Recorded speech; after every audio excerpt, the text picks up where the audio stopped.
Hi, welcome to EPG Pathshala Spanish. We are dealing with the paper of Intermediate Grammar. I am Rajiv Saxena and I teach Spanish in the Center of Spanish, Portuguese, Italian and Latin American Studies of the Jawaharlal Nehru University in New Delhi. In this module, we are going to be covering another important mood or tense in Spanish, which is called the conditional mood. This conditional mood is one of the easiest topics to be covered in the Spanish grammar. Why is it easy? Because the rules are very simple and there are a very few things which are irregular in this mood.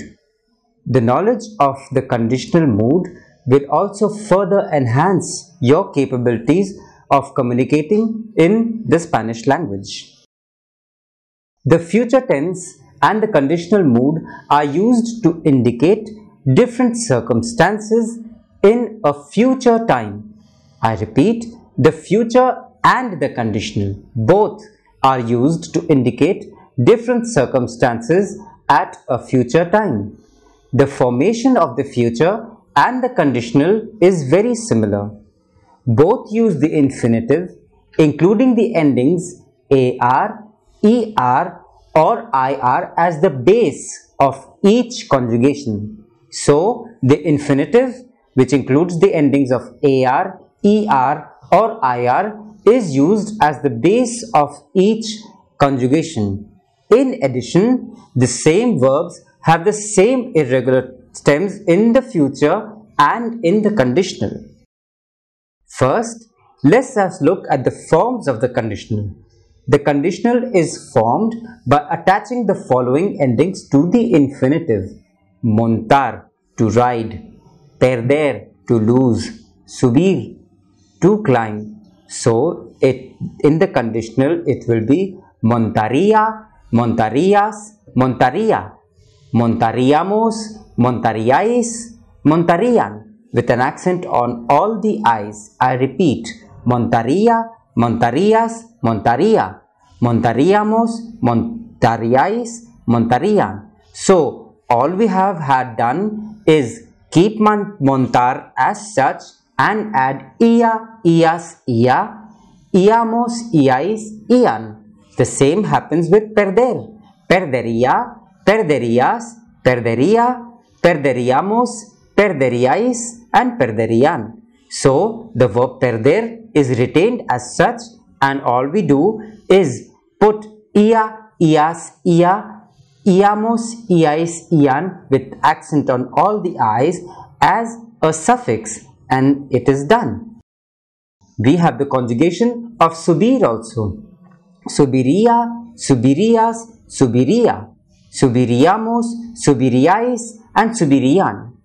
So, let us have a look at the endings and remember that all conditional forms have an accent mark on the I. Take out a printout of all these three verbs and try and revise them and learn them and you will become a maestro in a very short time of the conditional tense. The examples that I would like to specify are hablar, which again becomes hablaría, hablarías, hablaría, hablaríamos, hablaríais, hablarían. Escuchar becomes escucharía, escucharías, escucharía. Debería, deberías, debería, of the verb deber. Vivir, viviría, vivirías, viviría. Beber, bebería, beberías, bebería. Escribir, escribirías, escribiría, escribiría. Soñar, soñaría, soñarías, soñaría. Montar, montaría, montarías, montaría. Pensar, pensaría, pensarías, pensaría. And comer, comerías, comerías, comería. So, we can see that all the three conjugations AR, ER and IR have the same endings and the same conjugations.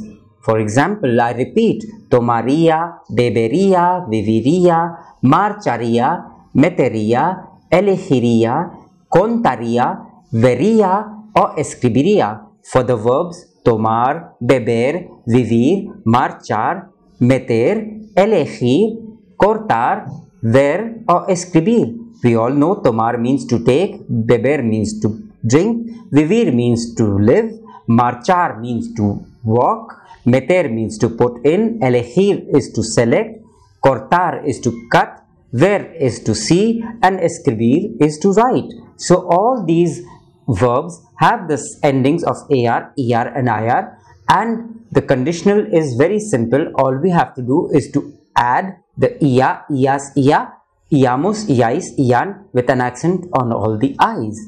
It's as simple as that. The conditional in Spanish is a single word construction.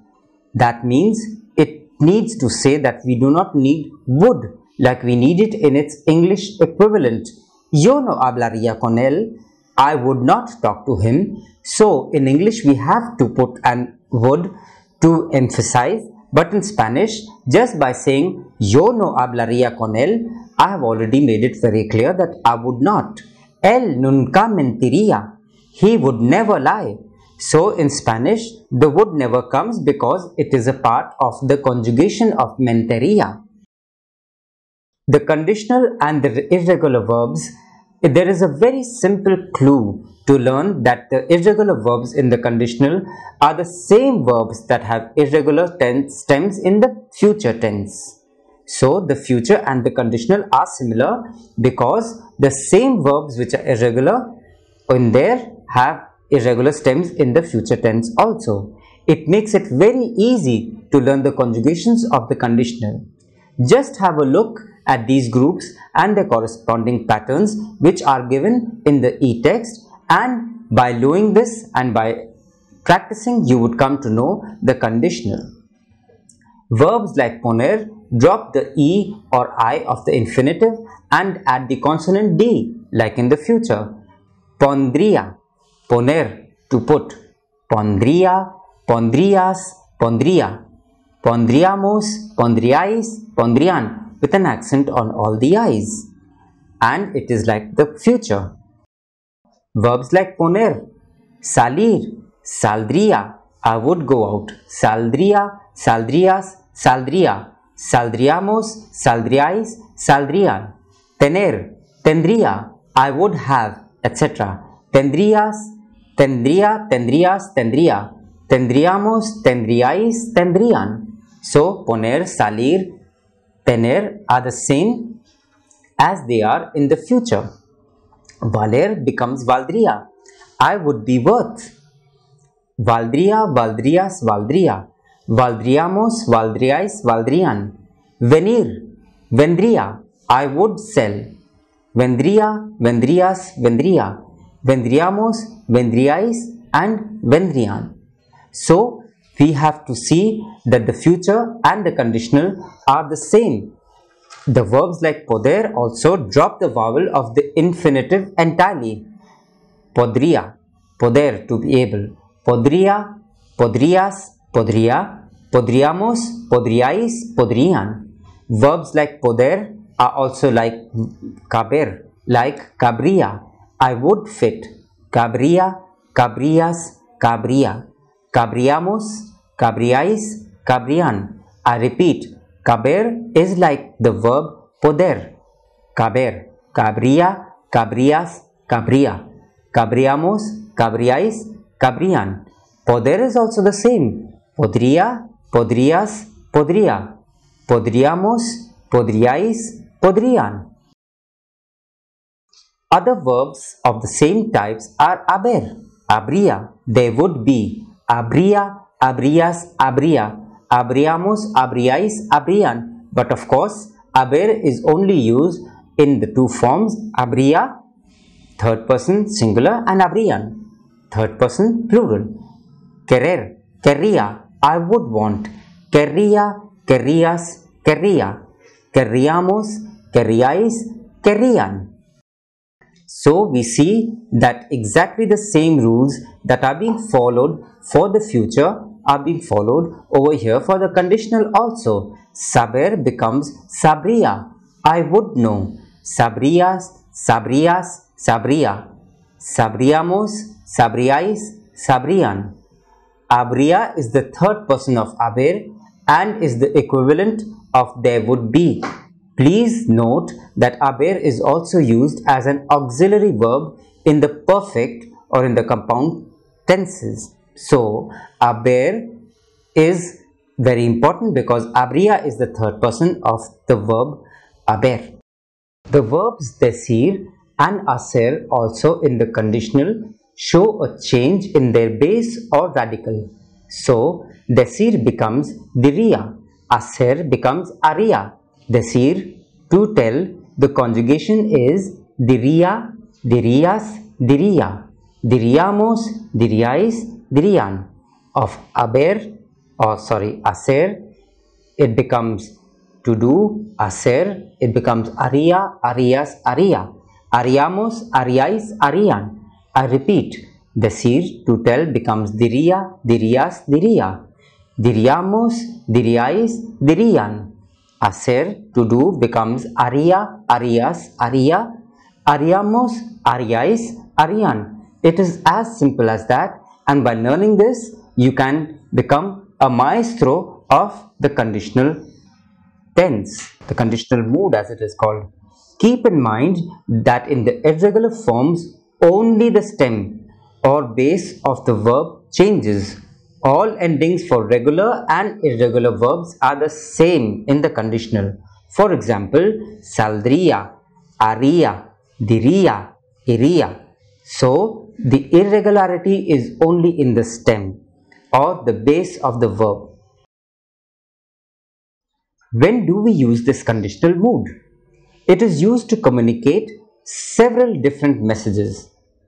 As you have seen in the previous examples and in the exercises that follow in the self-assessment section, the conditional expresses probability.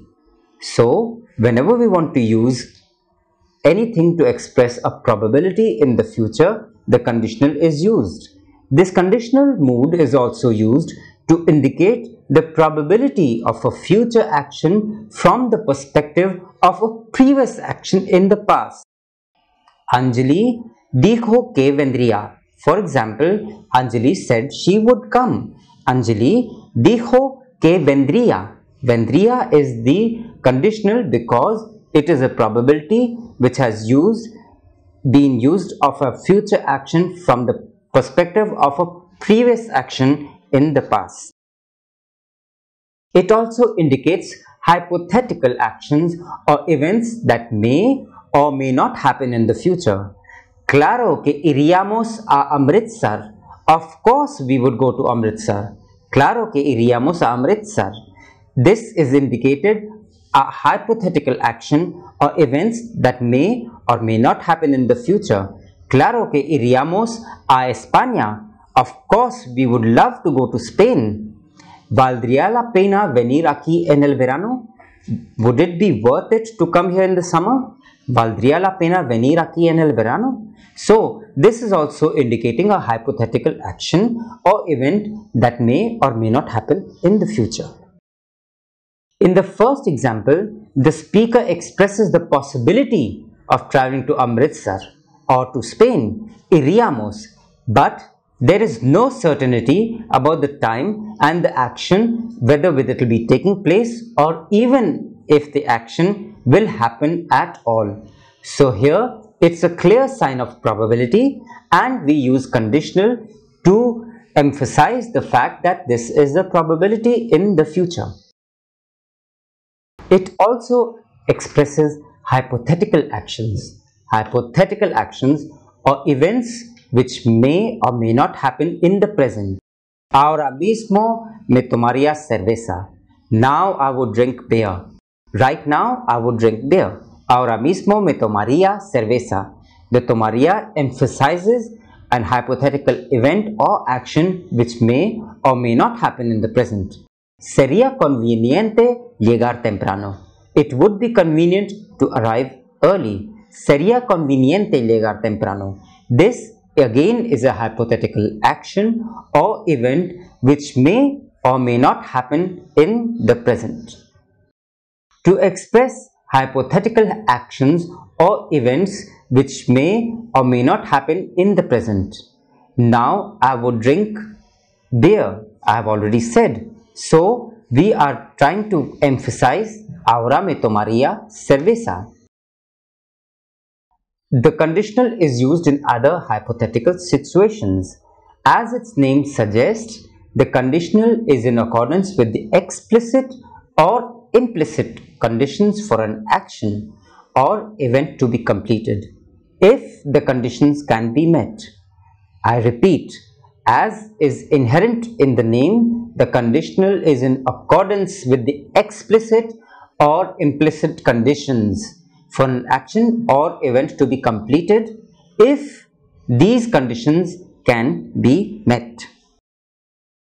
So, we use the conditional to express hypothetical situations in the conditional clauses. Si pudiera, dormiría toda la semana. If I could, I would sleep the whole week. Si pudiera, dormiría toda la semana.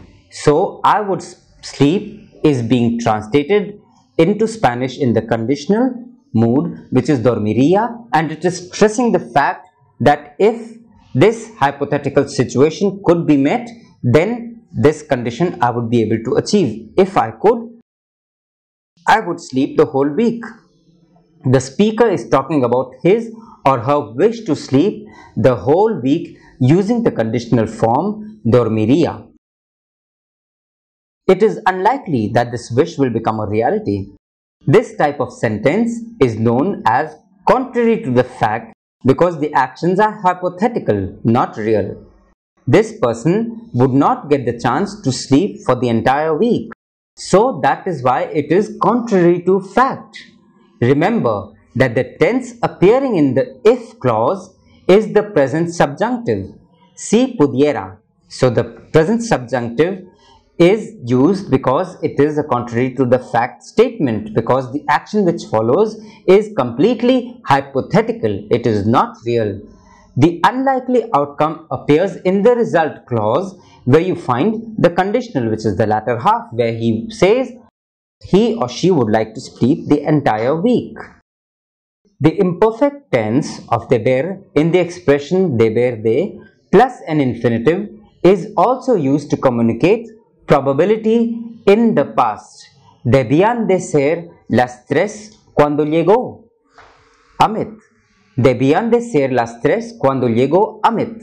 It was probably 3 o'clock when Amit arrived. So by saying debían de ser, you are expressing or communicating probability in the past. Debían de ser las 3 cuando llegó Amit. It was probably 3 o'clock when Amit arrived. Note that in English, would is also used to express habitual action in the past. When would is used in the sentence or in the sense of used to, we use the imperfect indicative in Spanish. Ellos iban al estadio todos los días. So the imperfect indicative in Spanish is used for an action which is habitual in the past. They would go to the stadium every day translates in Spanish in the imperfect indicative by saying ellos iban al estadio todos los días. Now, let us have a look at a short story, Gabriela, by Matias Olivares. We have to focus on the highlighted section in the e-text to have a better understanding of all that we have done in this chapter. Ya estaba maduro y lo era más para su edad. Le faltaba una semana para finalizar sus estudios y de continuar esas controversias que lo distanciaban tanto como con madre. Acabaría con el tiempo alejándose para siempre de ella. Sus hermanos mayores le habían enseñado todo con respeto al sexo más débil. Yo también te amo, le respondió. ¿Irías a almorzar a mi casa? insistió ella. No estoy seguro. ¿Y tú te irías? ¿Irías de viaje conmigo? Argumentó Juan. Sí, pero no la dejo continuar hablando. Cerró su boca de niña, mimando con un gran beso, estrechándola fuertemente contra su pecho. Se quedaron abrazados por largo tiempo, contemplándose mientras él acariciaba con ternura indómita su pelo, peinándola con sus manos hacia atrás. Dime algo, ¿conoces el sur de este país? ¿El sur? Exclamó intrigada. No importa dónde me quieras llevar, respondió con aire de enamorada. Contigo iría hasta el fin del mundo. No sé si por algo real o por algo que solo está en mi cabeza, pero ¿acaso importa?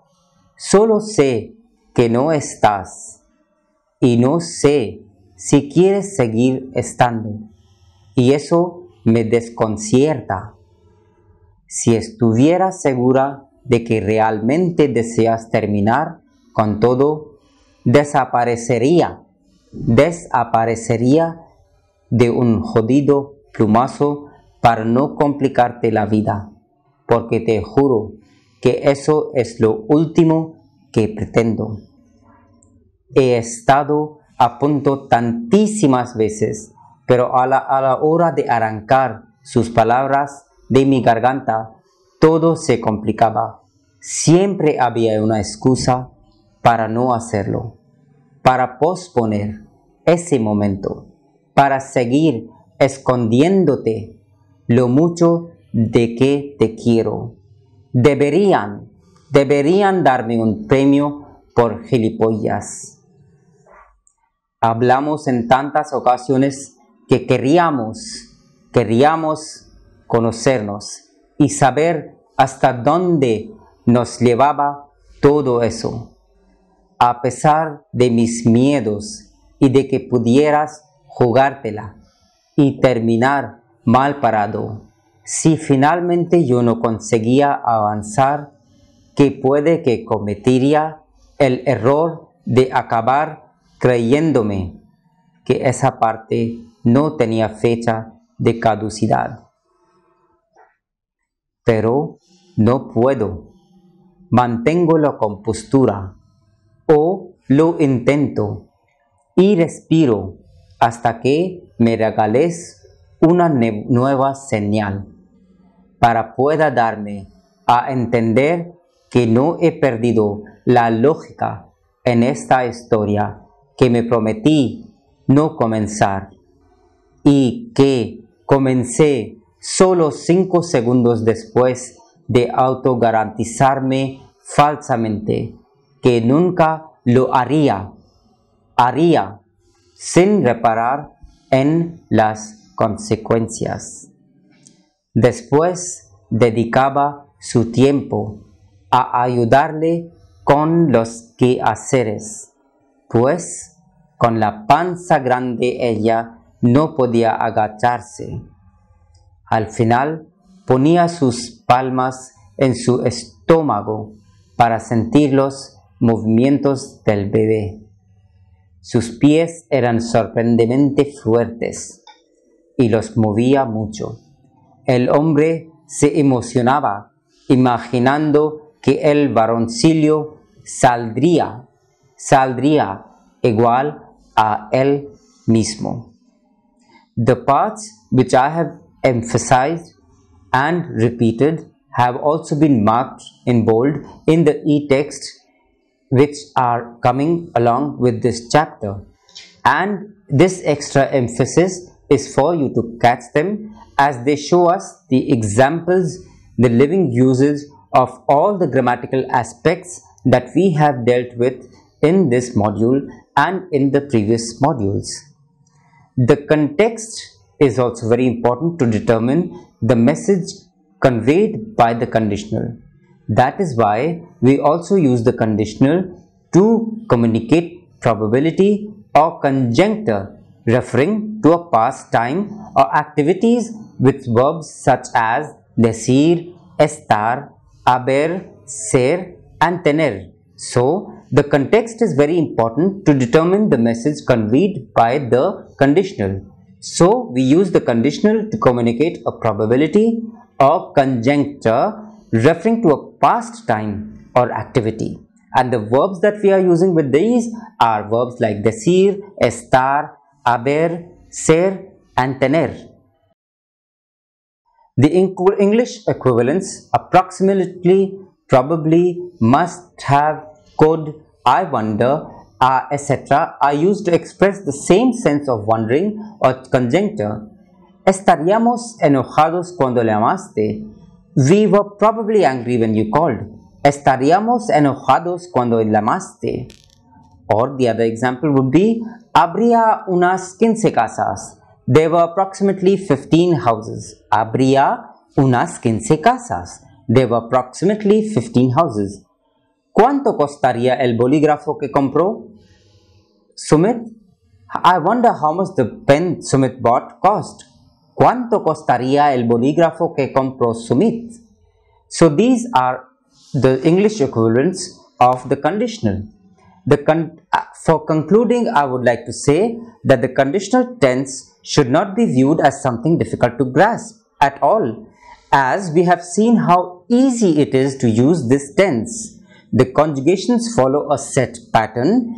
There are no or not much of irregular usage, and what we need to do more is to do the exercises which are in the self-assessment section to learn how to use it, learn up all the conjugations, and it will help us communicate much more easily using the conditional mood in Spanish.